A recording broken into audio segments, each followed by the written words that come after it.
حضور صلی اللہ علیہ وآلہ وسلم کا حضرت عدی بن حاتم رضی اللہ عنہ کو دعوت دینا۔ حضرت عدی بن حاتم رضی اللہ عنہ فرماتے ہیں کہ جب مجھے حضور صلی اللہ علیہ وآلہ وسلم کے مدینہ منورہ ہجرت کرنے کی خبر ملی یا آپ صلی اللہ علیہ وآلہ وسلم کے دعوی نبوت کی خبر ملی تو مجھے یہ بہت برا لگا۔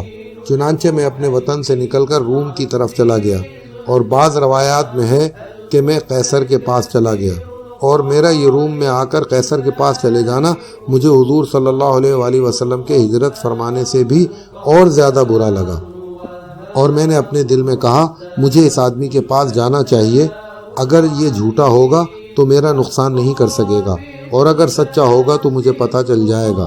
فرماتے ہیں میں مدینے پہنچا تو لوگ خوش ہو کر کہنے لگے عدی بن حاتم آ گئے، عدی بن حاتم آ گئے۔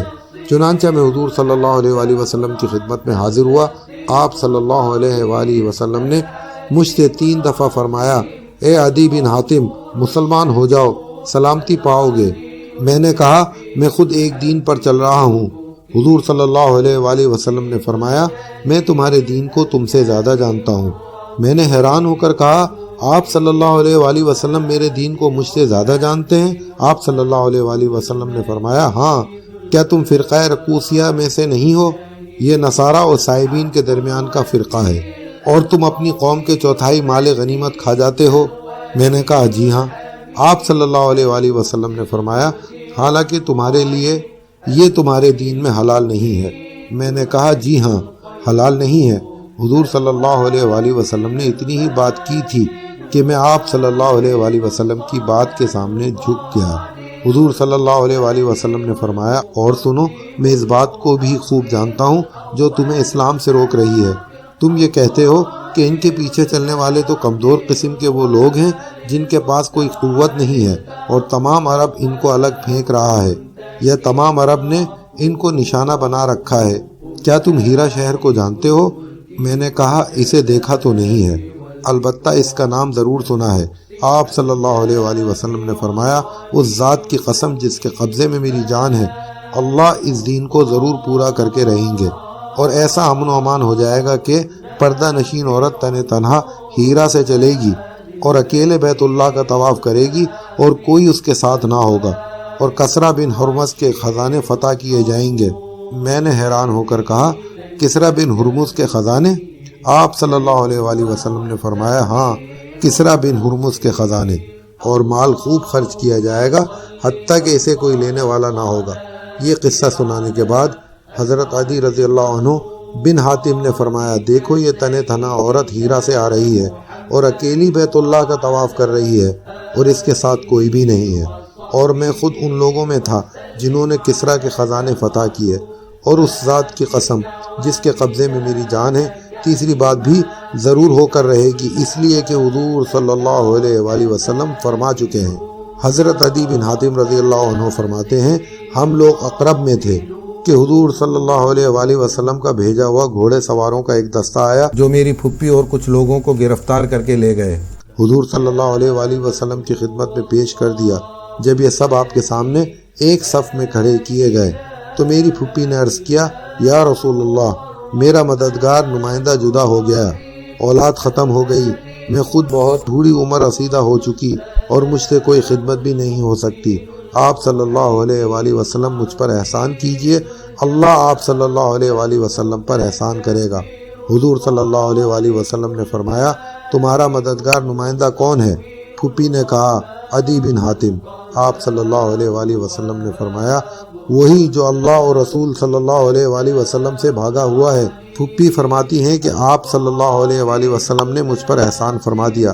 جب آپ صلی اللہ علیہ وآلہ وسلم واپس جانے لگے تو ایک آدمی آپ صلی اللہ علیہ وآلہ وسلم کے ساتھ تھا۔ ہمارا یہ خیال ہے کہ وہ حضرت علی رضی اللہ عنہ تھے۔ انہوں نے پھوپھی سے کہا حضور صلی اللہ علیہ وآلہ وسلم کی سواری مانگ لو۔ پھوپھی نے حضور صلی اللہ علیہ وآلہ وسلم سے سواری مانگی۔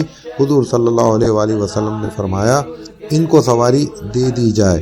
حضرت عدی فرماتے ہیں کہ وہاں سے پھوپھی میرے پاس آئیں اور مجھ سے یہ کہا تم نے ایسا کام کیا ہے کہ تمہارا باپ تو کبھی نہ کرتا، یعنی تم مجھے چھوڑ کر بھاگ گئے، اور تمہارا دل چاہے یا ڈر کی وجہ سے نہ چاہے ان کے پاس ضرور جاؤ۔ فلاں ان کے پاس گیا، اسے حضور صلی اللہ علیہ وآلہ وسلم سے خوب ملا، اور فلاں گیا اسے بھی حضور صلی اللہ علیہ وآلہ وسلم سے خوب ملا۔ حضرت عدی رضی اللہ عنہ فرماتے ہیں پھوپھی کے کہنے پر میں حضور صلی اللہ علیہ وآلہ وسلم کی خدمت میں حاضر ہوا، اور اس وقت حضور صلی اللہ علیہ وآلہ وسلم کے پاس ایک عورت اور 2 بچے یا ایک بچہ بیٹھا ہوا تھا، جو کہ آپ صلی اللہ علیہ وآلہ وسلم کے قریب بیٹھے ہوئے تھے۔ یوں عورت اور بچوں کے پاس بیٹھنے سے میں سمجھ گیا کہ یہ کسریٰ و قیصر والی بادشاہت نہیں ہے۔ حضور صلی اللہ علیہ وآلہ وسلم نے مجھ سے فرمایا، اے عدی بن حاتم، کس وجہ سے بھاگ رہے ہو؟ کیا اس وجہ سے بھاگ رہے ہو کہ لا الہ الا اللہ کہنا پڑے گا؟ تو کیا اللہ کے علاوہ کوئی معبود ہے؟ کس وجہ سے بھاگ رہے ہو؟ کیا اس وجہ سے بھاگ رہے ہو کہ اللہ اکبر کہنا پڑے گا؟ کیا کوئی چیز اللہ عز و جل سے بڑی ہے؟ یہ سن کر میں مسلمان ہو گیا، اور میں نے دیکھا کہ میرے اسلام لانے پر آپ صلی اللہ علیہ وآلہ وسلم کا چہرہ کھل گیا، اور آپ صلی اللہ علیہ وآلہ وسلم نے فرمایا، مغضوب علیہم، جن پر اللہ ناراض ہوا وہ یہودی ہیں، اور ضالین، جو گمراہ ہوئے وہ نصارہ ہیں۔ حضرت عدی فرماتے ہیں پھر کچھ لوگوں نے آپ صلی اللہ علیہ وآلہ وسلم سے مانگا۔ آپ صلی اللہ علیہ وآلہ وسلم کے پاس کچھ تھا نہیں، اس لیے آپ صلی اللہ علیہ وآلہ وسلم نے صحابہ کرام رضوان اللہ تعالی اجمعین کو دوسروں پر خرچ کرنے کی ترغیب دی۔ چنانچہ آپ صلی اللہ علیہ وآلہ وسلم نے اللہ کی حمد و ثنا بیان کی اور فرمایا، ہے لوگو، ضرورت سے زائد مال خرچ کرو، کوئی 1 صاع، کوئی صاع سے کم، کوئی 1 مٹھی، کوئی مٹھی سے کم۔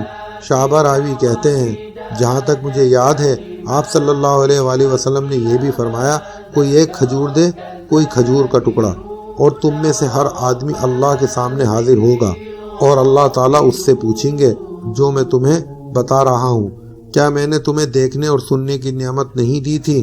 کیا میں نے تمہیں مال اور اولاد نہیں دی تھی؟ تم نے آگے کے لیے کیا بھیجا ہے؟ یہ سن کر آدمی آگے پیچھے دائیں بائیں دیکھے گا لیکن کچھ نہ پائے گا۔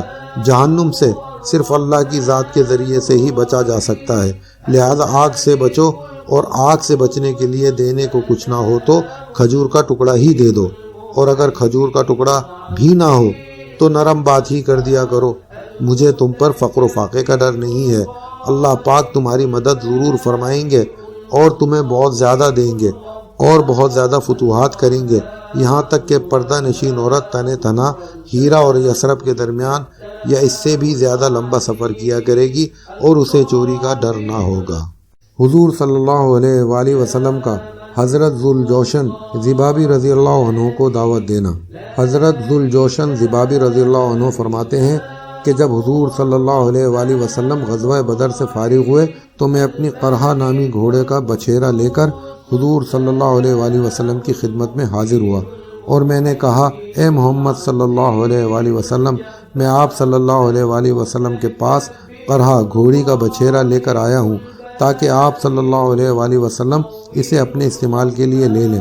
آپ صلی اللہ علیہ وآلہ وسلم نے فرمایا، مجھے اس کی ضرورت نہیں ہے، ہاں اگر تم چاہو تو میں تمہیں اس کے بدلے میں بدر کی زروں میں سے تمہاری پسند کی 1 ذرہ دے دوں۔ میں نے کہا کہ میں اس کو آج اعلیٰ درجے کے ایک گھوڑے کے بدلے میں دینے کو تیار نہیں ہوں۔ آپ صلی اللہ علیہ وآلہ وسلم نے فرمایا، پھر مجھے اس کی ضرورت نہیں ہے۔ پھر آپ صلی اللہ علیہ وآلہ وسلم نے فرمایا، اے ذوالجوشن، تم مسلمان کیوں نہیں ہو جاتے تاکہ شروع میں اسلام لانے والوں میں سے ہو جاؤ؟ میں نے کہا نہیں۔ آپ صلی اللہ علیہ وآلہ وسلم نے فرمایا، کیوں؟ میں نے کہا اس لیے کہ میں دیکھ رہا ہوں کہ آپ صلی اللہ علیہ وآلہ وسلم کی قوم نے آپ صلی اللہ علیہ وآلہ وسلم کو جھٹلایا ہے۔ آپ صلی اللہ علیہ وآلہ وسلم نے فرمایا، بدر میں ان کی شکست کے بارے میں تمہیں کیسی خبر پہنچی؟ میں نے کہا مجھے ساری خبر پہنچ چکی ہے۔ آپ صلی اللہ علیہ وآلہ وسلم نے فرمایا، ہمیں تو تمہیں اللہ کی سیدھی راہ بتانی ہے۔ میں نے کہا مجھے منظور ہے، بشرط یہ کہ آپ صلی اللہ علیہ وآلہ وسلم کعبے کو فتح کر کے وہاں رہنے لگ جائیں۔ آپ صلی اللہ علیہ وآلہ وسلم نے فرمایا، اگر تم زندہ رہے تو اسے بھی دیکھ لو گے۔ پھر آپ صلی اللہ علیہ وآلہ وسلم نے ایک آدمی کو فرمایا، او فلانے، اس آدمی کا تھیلا لے لو اور اس میں راستے کے لیے اجوا کھجوریں ڈال دو۔ جب میں واپس ہونے لگا تو آپ صلی اللہ علیہ وآلہ وسلم نے صحابہ رضوان اللہ تعالی اجمعین سے فرمایا، یہ شخص بنی عامر کے بہترین شہ سواروں میں سے ہے۔ حضرت ذوالجوشن فرماتے ہیں کہ اللہ کی قسم، میں مقام غور میں اپنے گھر والوں میں تھا کہ اتنے میں ایک سوار آیا میں نے اس سے پوچھا لوگوں کا کیا بنا؟ اس نے بتایا کہ اللہ کی قسم محمد صلی اللہ علیہ وآلہ وسلم کعبے پر غالب آ چکے ہیں اور اس میں ٹھہرے ہوئے ہیں۔ تو میں نے یہ سن کر کہا کاش میں پیدا ہوتے ہی مر جاتا اور میری ماں کی گود مجھ سے خالی ہو جاتی۔ کاش کہ جس روز آپ صلی اللہ علیہ وآلہ وسلم نے فرمایا تھا میں اسی روز مسلمان ہو جاتا، اور پھر میں آپ صلی اللہ علیہ وآلہ وسلم سے ہیرا مقام بھی مانگتا تو آپ صلی اللہ علیہ وآلہ وسلم مجھے بطور جاگیر ضرور دے دیتے۔ اور ایک روایت میں یہ ہے کہ حضور صلی اللہ علیہ وآلہ وسلم نے ان سے فرمایا تمہیں اسلام لانے سے کون سی چیز روک رہی ہے؟ میں نے کہا میں دیکھ رہا ہوں کہ آپ صلی اللہ علیہ وآلہ وسلم کی قوم نے آپ صلی اللہ علیہ وآلہ وسلم کو جھٹلایا ہے، اور آپ صلی اللہ علیہ وآلہ وسلم کو آپ صلی اللہ علیہ وآلہ وسلم کے شہر مکے سے نکال دیا، اور اب آپ صلی اللہ علیہ وآلہ وسلم سے جنگ کر رہے ہیں۔ میں دیکھ رہا ہوں اب آپ صلی اللہ علیہ وآلہ وسلم کیا کریں گے۔ اگر آپ صلی اللہ علیہ وآلہ وسلم ان پر غالب آ گئے تو میں آپ صلی اللہ علیہ وآلہ وسلم پر ایمان لے آؤں گا اور آپ صلی اللہ علیہ وآلہ وسلم کا اتباع کروں گا، اور اگر وہ آپ صلی اللہ علیہ وآلہ وسلم پر غالب آ گئے تو آپ صلی اللہ علیہ وآلہ وسلم کا اتباع نہیں کروں گا۔